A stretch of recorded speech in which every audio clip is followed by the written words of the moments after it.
ngasi mayam hangam ga hawaijar ka thongba se yam hauna kamain thona tawraga thonggadage hadi matangdani ko hadi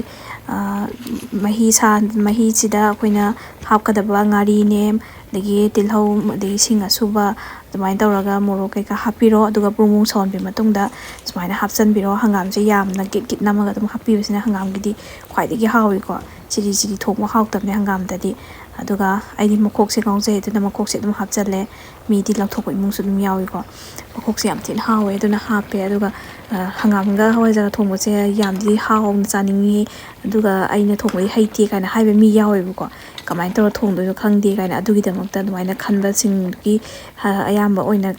khalaga semjare ko video se aduna sumaina bumung sawhan biro aduga hangam do pathara ani aduga kitang sanglapna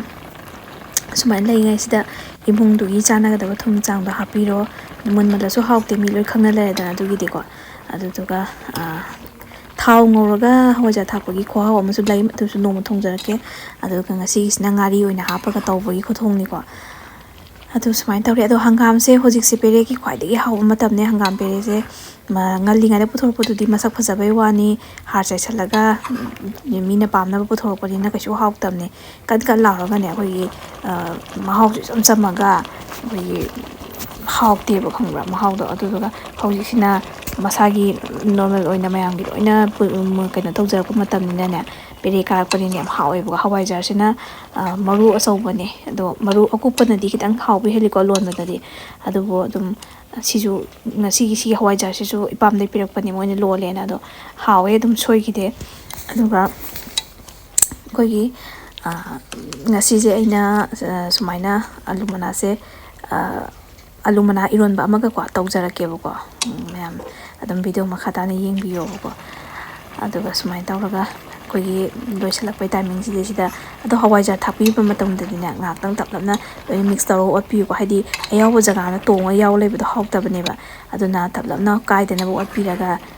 matung sida phajigom thaga sumaina kitang olaga yam kuina sawanbi ma thokta dre hawaijar si masagi munja lairabanina aduna adum hek thakchan bagang hakle phajigom dum thaga dumaina loisan ba yare ko yam hawe si khuhaw ni sinumi sida haw khuhaw si hauji hangam je yaksang matung daga di hawtabani ko yam khabane chabi do chabiro no hoji chabi yawro yare yaksang mamang boktadi khagi roeba aduga alumana eronba dum ka tawjara age alumana se yam hawi ko khangdaba mi su myam le alumana bu cha ya bran haiba ado kangsoi cha bu hawi eronba su yam hawi aduga aina pamjaba duda alumana se ipamdagi khara he pibirakpani ko yam thabadi nataba kitang kha aduga hawai mo bitara mo nga hapchalle aduga alu ga yongsa kitang nga hawai mo bisiga alu siga di inaw pian nungsiba na moi memdagi mana tharaga tan panbani nam ingondagi he ga pirakpani ba aduga mahi yam yawda bi kitang chiri tawjare adu tansa sida ne mai jumu thokre myam hojik mai chang yam naidre ko nungai te ko do mayam gi mafam da laiba jaga sing du dadi nungai bi bro kamain tawge ado khoi aina laiba jaga sidadi ko mai khunungai tam tawre ayam hana budi mai nungai te chiloi hainare ko mi myam sandak se ado yam haure sumain tawraga mai te ti lau mana se si ngasi je mi ne piak payam yam do di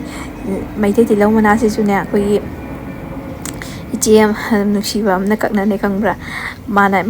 ma ingkhondagi kitang ani humpa hawi bu ko da tha ona pirakpani ba aduga sumaina loisalle sikinomi se to mayam yaksang matam ko oisalakpa je mayam kai khanbige yaksang matam haje mayam thaina di ko yam khawrang na ngai ba nungai ba pukning nungsiba matam ni ko loi harau angang ga sina khoina